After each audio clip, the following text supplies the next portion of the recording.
Okay, I'll just jump right in. Hi, everybody. Welcome to our weekly update. It's so great to have everybody back here again. And maybe we have some new people today. I'm Maura Sullivan, and joining me today is Nanfi Lubogo and my co-host Ellen Taverna. And we usually focus these weekly updates on state and federal COVID information for you.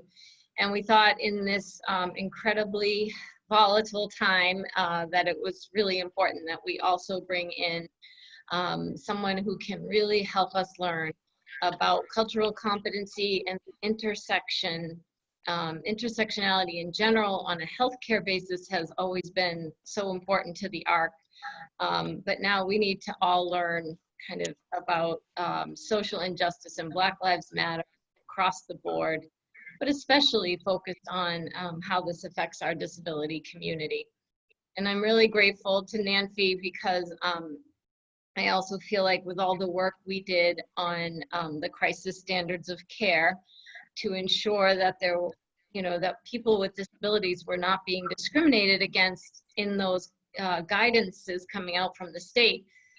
We also had advocacy groups looking at how the guidance affected different diverse communities. And so coming together to see that, those crisis standards of care and the possible healthcare discrimination that existed is even twofold when you look at race and disability.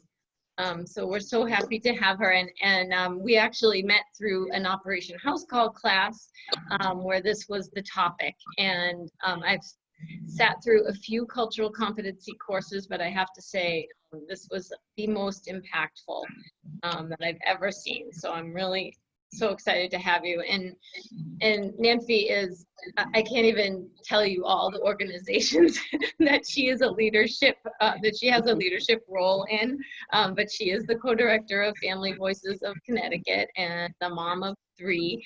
And she has Stephanie, who has multiple special needs. I know she wasn't feeling good last week, so things are better. But we all know what this is like, trying to get through this crisis with,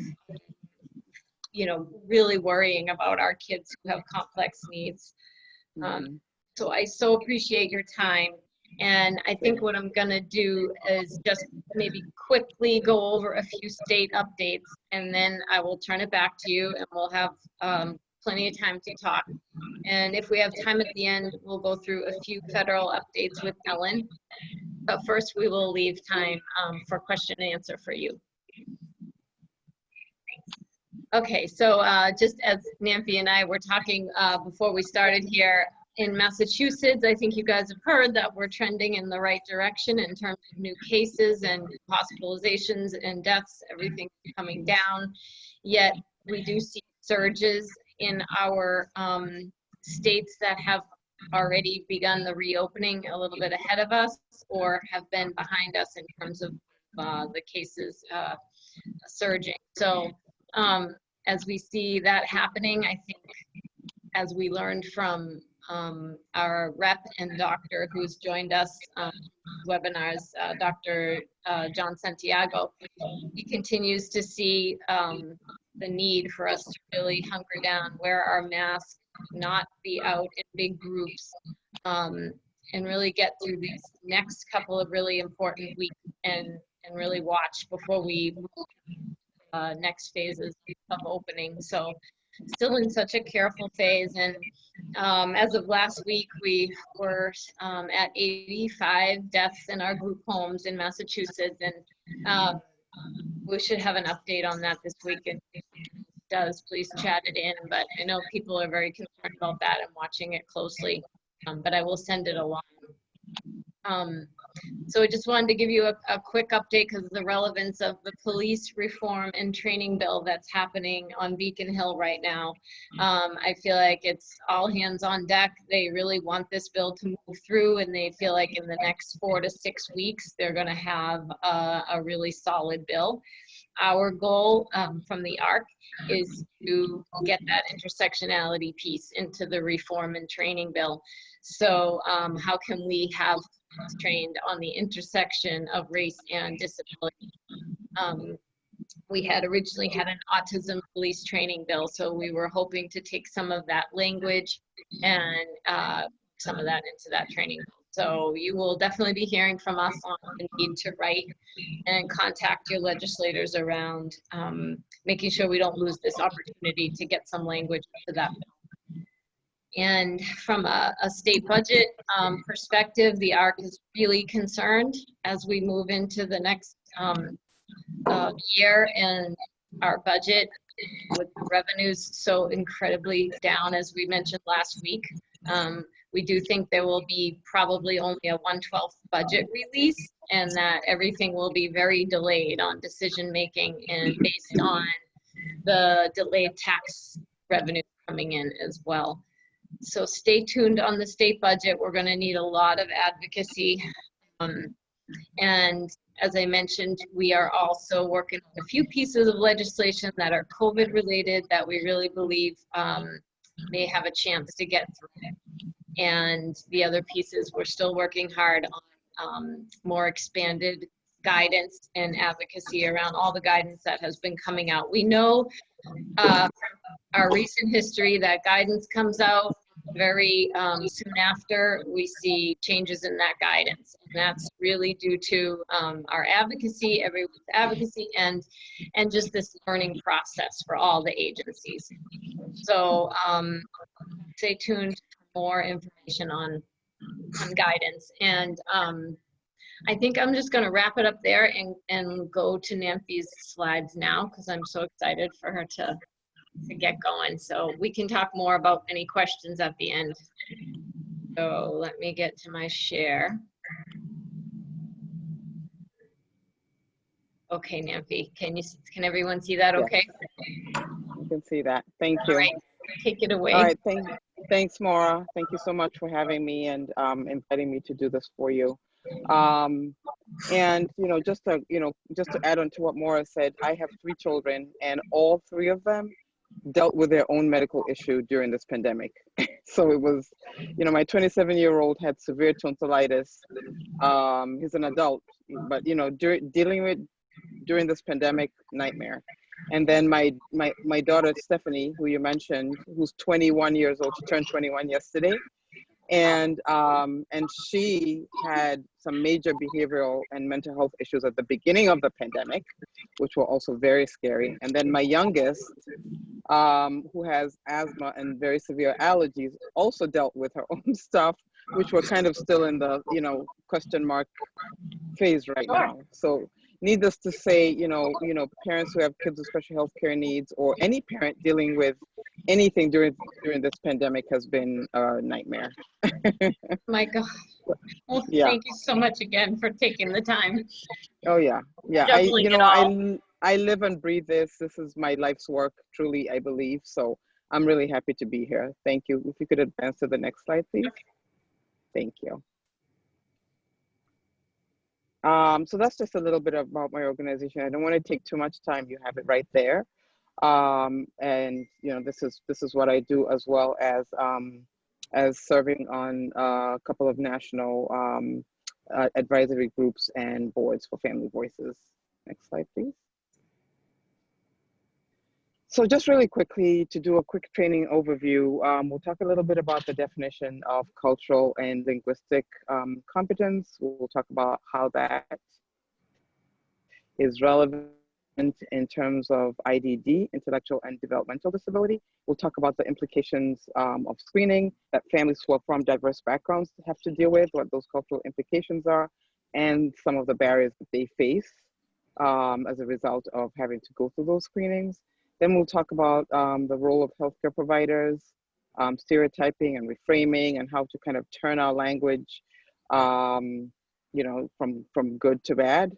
And we talk about how healthcare providers can help to break down barriers. And, when I talk about healthcare providers, I'm using it in a broad form. So you could be a community health worker, you could be a person, like ourselves, who's working kind of within the healthcare realm as a family organization. So I'm using it very broadly. And of course, healthcare providers, doctors, nurses, and including social workers and students, even medical students. And then I'll talk a little bit about what's going on right now in the climate, you know, systemic racism, Black Lives Matter, and all of that. I'm not going to talk too much about it because, you know, that's a whole training on its own, to be honest. But it's very relevant to today, and it kind of obviously goes hand in hand with all cultural competence training. And then we'll talk about doing a cultural self-assessment, and I'll walk you guys through some exercises that we'll do together as a group, and then what you can do after in your own time. Okay, so when you think about the definition of cultural competence, this is kind of like all the things that are thrown out there, including systemic racism, including social justice, and all that. This is kind of like my little word soup. Next slide, please. So I like to use the definition of cultural competence that's offered by the National Center for Cultural Competence. And if you're looking to dig deeper into cultural competence training or understanding as an organization or even just as a person, the National Center for Cultural Competence is a wonderful place to start. It's powered by Georgetown University, and they have, you know, people who have 30, 40 plus years of experience in all of, you know, cultural competence, social justice, racial, everything under the cultural competence umbrella. And so that's a great place if you're looking for resources. So cultural competence is a set of congruent behaviors, attitudes, and policies that come together in a system, agency, or among professionals that enable that system or that agency or those professionals to work effectively over cross-cultural situations. The word culture is used because it implies the integrated pattern of human behavior, which includes thoughts, you know, communications, actions, systems, beliefs, values, or institutions and institutions of a racial, ethnic, or religious group or social group. And then the word competence is used because it implies the capacity for that organization to function effectively. And obviously you can't have those things without putting in the linguistic piece. So mostly when we're talking about linguistic competency, it's not only ensuring that your organization has materials that are available in a different language, it's also providing you know, all your documents so that somebody who has limited English proficiency or low literacy skills, or people with disabilities, those that are deaf and hard of hearing, are able to understand whatever material you're putting up. So it could be paper, it could be speech, it could be video, you know, all the above. So that all is all encompassing that. A lot of times when we hear linguistic and then the word competency or cultural in it, people forget people with disabilities, and especially people, you know, deaf and hard of people who are deaf and hard of hearing. And as we know right now with this pandemic, people who are deaf and hard of hearing have been having a really hard time communicating because everybody's walking around with a mask. And, you know, especially at the beginning of the pandemic, a lot of the things were being broadcast without having, you know, translation services, and, you know, people quickly caught up. But we still have a long way to go. As we know, we don't have any masks that are clear. They're very few. So these are all just things, many things that I think this pandemic has actually forced people to kind of start to think outside the box. Next slide, please. So the issue of, you know, disability has many racial and cultural implications when it comes to screening to identify different disabilities, all the way from, you know, the early childhood or birth, you know, the screening that they get when a baby is born, all the way to screening for different kinds of disabilities, developmental, intellectual. And it's hard for any parent to receive any kind of news that their child has, ouch, sorry, I'm sitting outside, something bit me. Oh. Oops. You know, it's hard for any family member to deal with, but if you have a child, you know, given a developmental or intellectual disability diagnosis, it can be really emotionally charged. And when you come from a country or you're a diverse family, you know, that is even harder because there's so many barriers that could either prevent you from focusing or dealing with it or accepting it or following through. So that's what we're kind of going to be talking about today. So there is actually evidence. Data has been taken and studied. There's evidence that suggests that children from diverse backgrounds, especially those who are from non-English speaking households, are less likely to be screened than children from white English speaking families. And further, families from diverse backgrounds many times don't take the next step that their children need after they fail that initial screening at the same rate as white middle class families. And that leads to a greater percentage of underserved families being diagnosed with that loss to follow-up. You'll hear that a lot in the medical arena, loss to follow-up. And that could be from that initial you know, newborn screening test that they take all the way to, let's say a child is 8. And, you know, so we're going to learn about why. You know, the issue is that children who are from racial or ethnic diverse backgrounds, they're less likely to be screened early. They have a follow-up evaluations when they fail a screening, like I said, or get an early diagnosis, and they obviously have many issues with access to early services. So if you don't follow those steps, it's less likely that you'll get the early intervention services that you could get that could prevent something or assist with a developmental diagnosis, developmental disability diagnosis that's just been given to you. So it seems like the median age of the first evaluation, for instance, in autism spectrum disorders, which is, this data set was taken from the Massachusetts Act Early, considering culture in autism. But it's pretty much almost the same, no matter what the developmental disability is. This specifically was for ASD, but we've seen that the data sets are almost the same. So in white families, it's 38 months, African Americans is 40 plus months, Latinos is 43 months here. And I should have added another bullet because I feel like, you know, even other people of color, not just those, you know, African Americans and Latinos included in that people of color, it's also, you know, Asian families, you know, also included in those data sets. And then the prevalence is that non-white children are 30% more likely to be identified. Non-Hispanic white children are 30% more likely to be identified with ASD than non-Hispanic Black children, and 50% more likely to be identified than Hispanic children. So the data sets show you, you know, the prevalence of this. Ooh, geez. The beauties of sitting outside, it's nice, but there's all kinds of bugs right now. So. Oh no. Need bug spray all around. So in Connecticut in particular, and Connecticut, I really feel like Connecticut and Massachusetts, healthcare-wise, are pretty similar. So in Connecticut, children who don't pass their screening, the hearing screening at birth, sometimes receive inconsistent follow-up testing, leading to greater risk in speech, language, and other delays. And this is largely due to large social economic gaps among the Connecticut population, and disparities in follow-ups are projected across race, ethnicity, income, and education.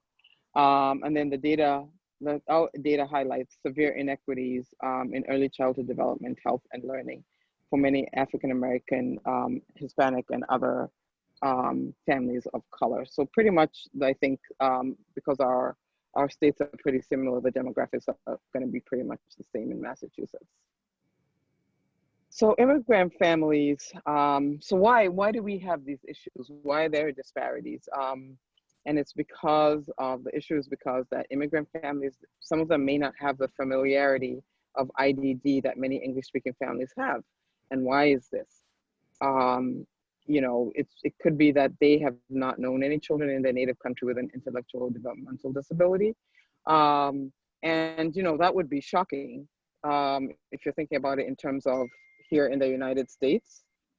But, you know, to give you an example, like when I was growing up, I didn't grow up seeing a lot of families who had, or children who had any kind of, you know, physical disabilities or any other kind of disabilities. And I always wondered why. I mean, I never thought about it as a child.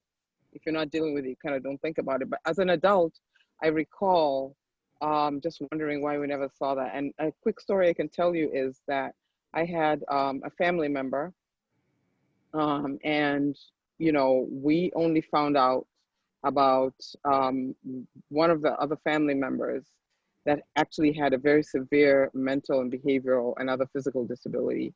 We found out that he existed only because there was a horrible situation where he apparently got into a fight with his girlfriend and he murdered her.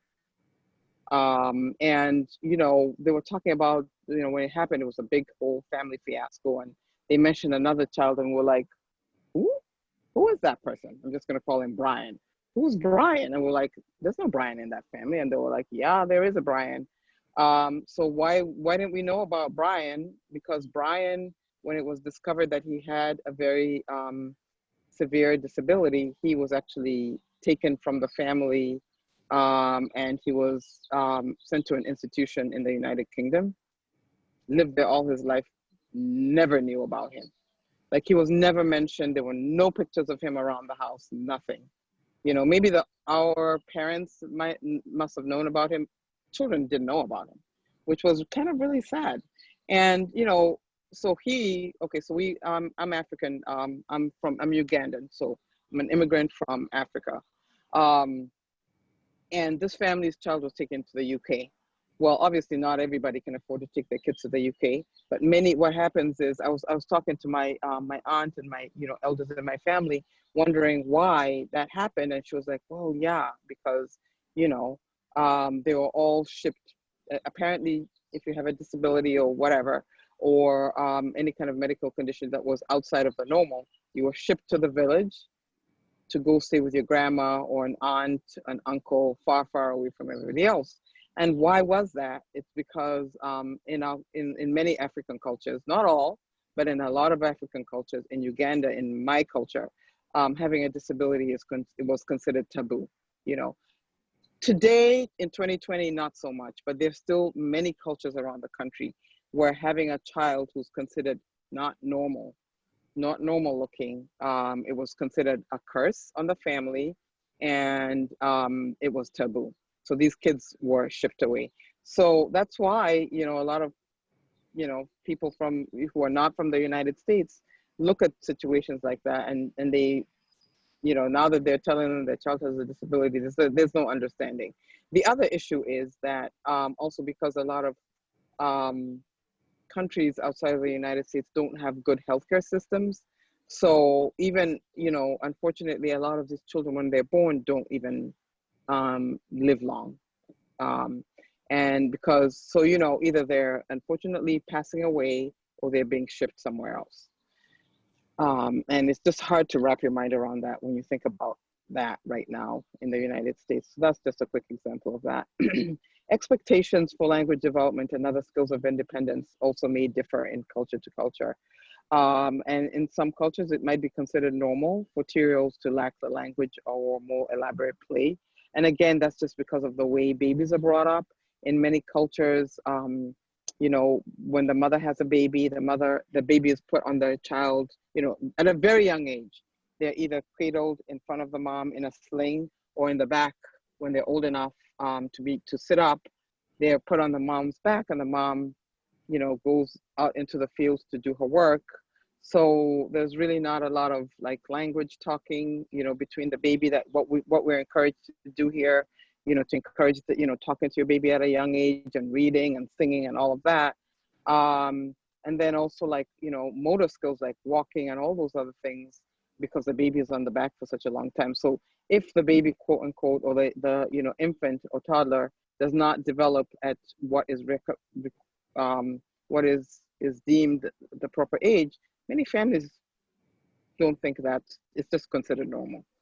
And then some of the harder issues in some cultures, the word research and evaluation or screening, it could have negative connotations, and it could be met with mistrust. And even in 2020, there's still many cultures, even here in the United States, who, you know, those research and evaluation are met with negative connotations. If you talk to, you know, many families who are from the native tribes, Native American tribes or tribal nations, they will tell you they have family members or they themselves or their fathers have stories where they can tell you where, you know, their children were taken away in the dark of night by the United States government to do, quote, research on them. And so even today, you know, those words are often met with a lot of mistrust. Next slide. Okay. So we talked about the barriers that are faced by families from diverse backgrounds. Like I said, screening can be culturally sensitive, or the parent's perspective on screening, because it's culturally sensitive, the screening could be impacted. For instance, they might not want to take the screening that is required of them because they're afraid what the screening is going to say. They're afraid where that information of the screen is going to be sent. Many families believe that their information would be shared with the government, like ICE, and their child could be deported. So there's all kinds of things, and all those cultural things that cultural beliefs that I talked about, stigma and taboo and curse, that I explained to you.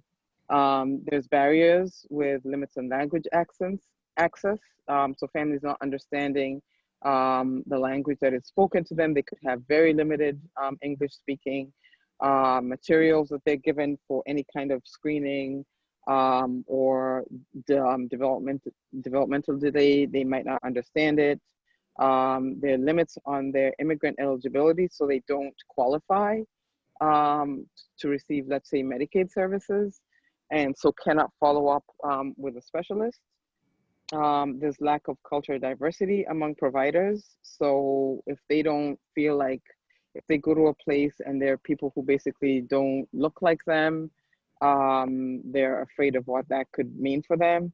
There's lack of awareness of all the resources, early intervention, like I talked about, or other resources and services in the community that could assist them with their child. They're intimidated, especially today, with the anti-immigrant rhetoric that's out there, and or they're scared or hesitant to talk to their child's provider. And you know, that's, again, in 2020 and in this country, you know, everybody's taught to like speak up, speak up, say what you feel, talk to you, ask questions. Many families, even families that are not from this, that are from this country, have a hard time talking to their child's provider. They're afraid to ask questions because, the doctor is, quote, always right. And in many cultures, that's taught. You're taught to respect an authority figure. And it's just hard. Sometimes, you feel like if you ask a lot of questions, you might be asking stupid questions. And so many people are afraid to talk to their child's provider. Okay, so now, in context of all that, when you add on the social injustice issues that are happening in today's culture, on top of all the cultural barriers and cultural issues that many families are dealing with, I thought it would be appropriate. Maura asked me to touch a little bit about this right now because it's so relevant. And so I'll talk a little bit about systemic racism. We talked a little bit about anti-immigrant rhetoric. We'll talk a little bit about Black Lives Matter versus All Lives Matter. And then I'll tell you about this word, white privilege, and try to explain it to you in the best way that I personally know how. And so I put, later on when Maura sends you guys the slide, I really encourage you, if you still don't have an understanding of systemic racism, or you want to understand more about it, I really encourage you to go watch this video. It's a YouTube video. It's animated, which is nice. So you can even watch it with your children.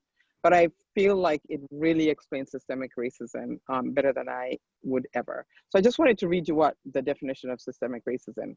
Systemic racism, sometimes you'll hear it called institutional racism or systemic racism. People use them back and forth. So systemic racism is rooted in society's history. Institutional racism, which is also known as systemic racism, is a form of racism expressed in the practices of social and political institutions.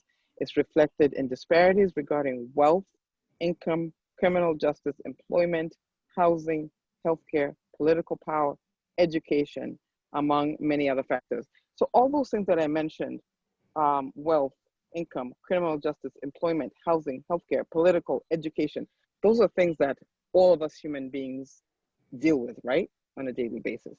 And so when those things are not balanced for everybody, then you have what they call social injustice. And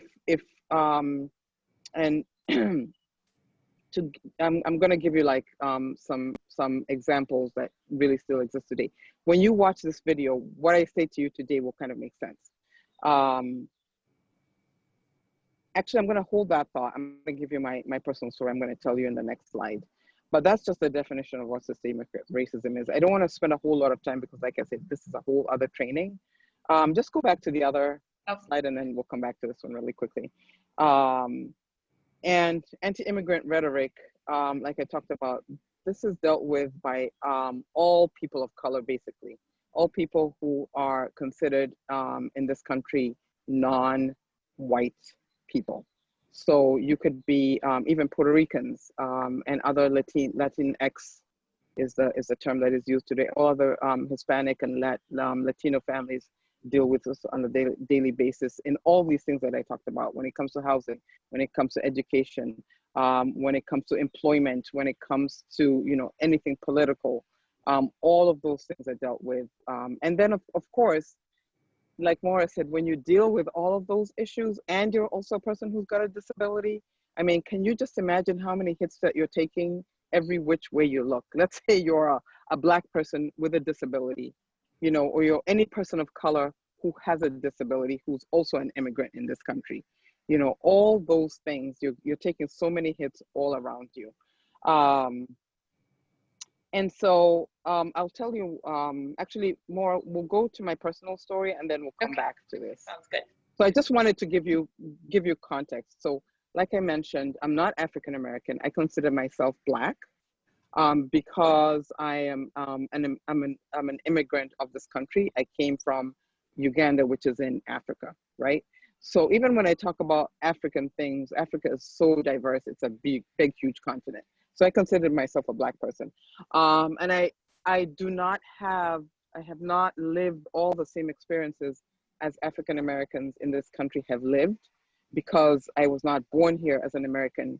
And I was not born here as an African American who's had ancestors in this country. However, they all came from Africa. So, you know, really, you know, we're the same, but not the same. However, I am a mom, a Black mom, immigrant, raising African American children. My children are truly African American because they were born here. So they're United States citizens that were born here. So I have all the context as a person from Africa, a mom who's raising African American children, and a person of color myself. But I have dealt with racism as I grew up in apartheid South Africa. And if anybody knows about the history of apartheid, it's exactly the struggle that African Americans in this family in this country are dealing with racial injustice and systemic racism and all of that. So when I was, my family, who is Ugandan, we left our country because there was a war that broke out. We moved to Southern Africa. And when we landed in Southern Africa, boom, right in the thick of apartheid was still going on. And I remember dealing with, so my mom is part Caucasian. She's a person of mixed race. And so she's a very fair biracial person, right? She looks actually more white than she does Black, correct? So I grew up in that kind of mix of a household. I also grew up as a person, you know, we immigrated to Southern Africa, not speaking the language of that country. So there were so many issues that we dealt with. And so I'll tell you a quick story. So we grew up in one of the Southern African countries called Lesotho, which is a small landlocked country in Southern Africa. And, you know, during the holiday season, we would cross the border from Lesotho and go into South Africa. So Lesotho is surrounded by South Africa. A little country like this, surrounded by apartheid South Africa. And so we'd cross the border to go and do our Christmas shopping or whatever. Now, usually my mom would cross the border and go by herself. And a lot of times she would never have issues because, like I said, she looked more white than anything. She pretty much looks like you know, a white person who's got a tan. And so she'd cross the border, not have any problems. This one time at Christmas time, I think my father was working or something like that. She took us with us. She took her with us. I mean, she took us with her, sorry, to go grocery shopping. And I was, I think, 7 years, no, I was about 8 years old. My brother was about 5 and my sister was like 3. And so, you know, when she's doing her grocery shopping, would stay in the car, she'd go do her groceries. Well, my brother needed to use the bathroom really, really badly. And my sister also needed to use the bathroom. And she was like, no, no, no, you can't use the bathroom in this part of town. Because South Africa at that time was really segregated. There was a place for all white people, and any other people of color had to go to the, you know, use the other side of town. But because we were in the car, she was able to go around and do her thing. Well, they needed to go to the bathroom. And she stopped at this department store and she walked to the door. And, you know, the doors had people there. Always, it was like not a doorsman or a guardsman or whatever he was, always at the doors of every department store.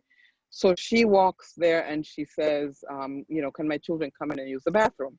And the guy said yes. So she went to the car and she brought us in. And then the guy looked at us and says, oh, no, no, no, no, no, no, no, no, no, no. You can't come in. You have to go somewhere else. And my mom was like, please, they're dying to go to the bathroom. And, you know, now my brother and sister jumping up and down. The guy said, no, no, no, no, no. Go on the other side of town. And she begged him. And she was like, please, these are little children, whatever. So the guy kind of looks around and he's like, okay, quick, quick, quick, quick, quick, come in. So he let us in. And just as we're going to almost reach the hallway to the bathroom, we hear, hey, hey, hey, you, stop. And somebody comes and it was a white person. And they were like, where are you going? Where do you think you're going? Get out of here. And my mom was like, please, we have to use the bathroom. And this guy now was like, I'm sorry I let them in. And they started, you know, talking in Afrikaans, which is not English. So we didn't know what they were saying. But it was like, basically, you know, he kept on saying, send them out. And so basically they ended up kicking us out.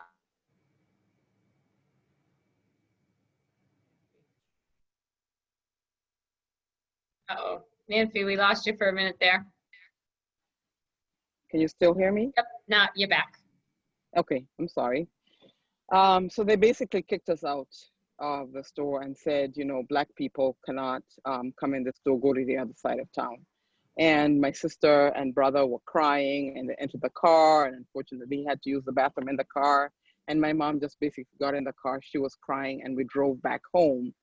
And so, you know, and after that, we dealt with so many other incidences like that. So we've dealt with issues like that. And then coming to the United States, you know, here I am as a Black person. We live in a suburban area of Connecticut, in suburbia. And another quick story to tell you that, you know, how, you know, you hear about things like gatekeeping. And when you listen to that, when you watch that video on social injustice, you'll talk about how sections are still today. There's a lot of gerrymandering that we hear about, and you know, it goes either further down into, you know, banking institutions and all of that kind of stuff. Unfortunately, still exists for Black people today. And so when we moved, when my husband and I moved to this area of Connecticut that we live in, we had moved from a bigger town, and we wanted to, when my daughter was born, we wanted to move to a small town because we thought that she would be able to get better services and, you know, educational services. And so we contacted a real estate agent, and we told her that, you know, we were looking for houses in this neighborhood. And so, you know, she took all our information down, etc., etc. And she started to show us houses in a different part, in another town. And we kept on saying, well, no, we don't want houses in that town. We actually want houses in this particular town. And my husband went as far as going online and showing her a particular house that he had found, that he knew that it was available. And he said, please show us this house, this particular house, and houses in this neighborhood, because this is where we want. We found 1, 2, 3, 4, 5, 6, 7 houses. Please show us these houses. she kept coming back to us and telling us, no, that house is not available. No, that house is not available. Why don't you look in this town? You know, and that happened several times. And my husband kept on saying, well, why do you keep showing us that house? This particular house is available. And she kept on, she gave us every kind of story. She kept on saying, no, that house is not available. It's not available. It's not available. Long story short, we ended up letting her go. We ended up firing her basically because we felt like she was not meeting our needs. And we dealt with another real estate agent. The day that we asked her about the house, the same day she showed us the house, and long story short, we ended up buying the house. Now, why was that? Why did she, and my husband and I were so upset, and my husband actually called the real estate agent, the other agency, and said, we worked with an agent. For some reason, she didn't want to sell us this house. We got another agent, they sold it to us, and we're really upset with that. And so come to find out when we had moved in that she lived down the street from us, and she probably didn't want to sell us the house because we were Black.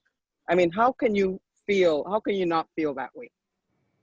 As a person looking for a house and being told several times that you can't have that house. So, stuff like that happens, to many, many, many, many Black families. Many Black families can tell you every iteration of that story. So just now go back to the other slide.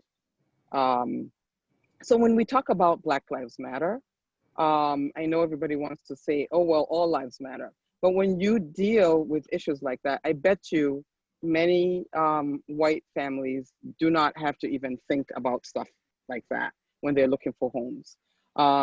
Another quick story, just to give you a quick example. A few months ago, there were two individuals drove into our neighborhood. They had motorbikes, and they were driving around the street, really fast, really loud, really obnoxious. And, we looked outside, and my husband and I, we just looked, we didn't say anything. We're not going to call the cops on them. But, both of us kept saying, I wonder if that was you, my husband who's Black, and another Black person driving around their neighborhood like that, if the cops would not have been called on them by that time. So when we talk about this thing called white privilege, we say that because many white families or many white people don't have to deal with issues like that. You don't have to stop and think about anything, literally. If you want something, you go and do it. A Black person always has to think before they get up and they do something, because how is it going to be perceived? Are the cops going to be called on you? What am I going to look like? And now, will I be in danger? And can you imagine having to deal with stuff like that? We had the talk with our son about that, about driving and making sure that he had all his things, his insurance right, his car right, nothing was out of whack. Even his license plate one time was a little off, and my husband went and told him, screw that thing in, and I was like, what's the big deal? You could get pulled over, And nowadays, unfortunately, you don't know what that's going to end up with, So the fact that when we say white privilege, this is what we're talking about. White people don't have to think about this, ever. You might think about your child's safety as a mom because your child is out there driving, but you're not thinking about their safety in terms of, are they going to get into trouble with the law? Or you're not thinking about, I want to go and buy this house, or I want to go do this. There's always that thought. So just to give you context, when people say that, people get offended when they say, when people, say white privilege. I just wanted to say this, that when we say that, it's not anything negative. Most of you people, white people are good-intentioned, well-intentioned people, right? And you're decent people and all of that, right? But it's when you take that, if you know the understanding of the white privilege and you take it and you use it, for bad or against somebody, a person of color, that's when, that white privilege has to be put into check. For instance, that story of the white lady who called the cops on a Black guy walking in Central Park. He was walking his dog, minding his own business. She had her dog off a leash, and he asked her to put the dog on a leash, and she responded by calling the cops. and saying that her life was threatened. Now that's an example of how she used her white privilege, knowing that if she called and said a Black man is attacking me, the police were gonna come. So that's the reason why you hear Black Lives Matter. And that's why we talk about white privilege. So I'm just gonna stop there because I could, we could go on and on and on and talking about this, and it's a whole other story. So I just want to check the time. How are we doing for time? I would love just to take a few questions if you don't mind, Nanfi. Okay. That was just amazing. It's so important that we hear those stories and your experience and all that you can share around this. So I see that we have a bunch of questions here. So I don't know, Carrie, are you still on? Do you want to do the moderating, or have you seen the questions? Sure, happy to. So Paul just says, thank you for your very enlightening outlook and heartfelt personal stories, Nanfi. They are an insight that I needed to hear. So any other questions? That's the only one I see. Okay, well, I have a question. Mona, okay. I'll you could also unmute yourself if you want to ask it directly. Go ahead and unmute, Mona. Okay, so sorry for this weird light backlight thing. But anyway, so firstly, I want to really thank you for sharing the story, particularly about cultural competence and how measuring child development is different in different cultures. It's been, my child is 19 now, so it's not as bad. I hope it's better than it was back then, Maura knows. But some of the stuff that was said out loud to us as parents was pretty shocking, when we talked about toilet training, or when we talked about when we talked about physical affection, or when we talked about parental roles. All of these things, it was very much and it's a different time. I hope it's not like this, I would hope, but there was a lot of blaming and shaming is the term I would use. Blaming and shaming of being culturally different. We were blamed because my son was exposed to other languages. Then we were blamed because we didn't use the never did work method to toilet train. We did it ourselves because we were so culturally competent that we knew how to do it without the BCBA. Then there were the implications that he shouldn't eat with his hands. I mean, can you imagine us telling someone now not to eat a burrito with their hands? We would laugh at someone who used it. So we got dinged for that. And then they kept saying we were giving him quote unquote confusing messages because confusing. So I'm telling you this as someone who's born and brought up in this country, a lawyer. And so I could punch back a little. If it was my parents, can you imagine what it feels like for an immigrant family? We know we have a group of Indian autism mothers who share. I won't break their confidence by sharing their stories, but it is far worse. My story, at least I could punch back, but there was no one really, they have no allies, or they don't know that they have allies, right? So that they can punch back, whether it's an early childhood, what's it called? Early intervention, then preschool. So, and that sort of nonsense, continued. So I'm very grateful to you for, it's too bad, like, I didn't think to speak up, but, it's one thing to tell Maura, on a one-to-one, it's another thing to tell a group. So I'm very grateful to you. And I hope that I'm the chair of the Town of Lexington's Human Rights Committee. So I'm hoping that all of the towns will take dismantling systemic racism very seriously and make it, it's really, as far as I'm concerned, as Boston has declared, it's a public health crisis. Yes. And you really highlighted a lot of why it was. So I wanted to really thank you for your time and sharing, because it's very, it was painful for people to hear, but I promise you it was not as painful as her living through it. So thank you. Exactly. Thank you, Maura. And thank you for saying that. That's that's the story of so many families. Now, I apologize. I didn't get to finish my presentation because I probably talked a lot about the current situations that are going on right now. So Maura, if you could share with everybody the PowerPoint, you'll hear some of the stories that, she just talked about, that Mona talked about with the didactic, and how the issues that families face when they speak up. This woman in the didactic that I have in my presentation, she uttered out loud, she said, oh my God, they're gonna kill my baby. She was afraid, and they ended up taking her baby away, right? For 2 years, she didn't get her baby back. So there's tons of stories like that. So people feel like, you know, like Mona said, you know, they're going to shut up. They're going to keep quiet because they're afraid. If I say anything wrong and it's perceived this way, DCF is going to be called. You know, so systemic issues with racism, cultural competence, they all go along.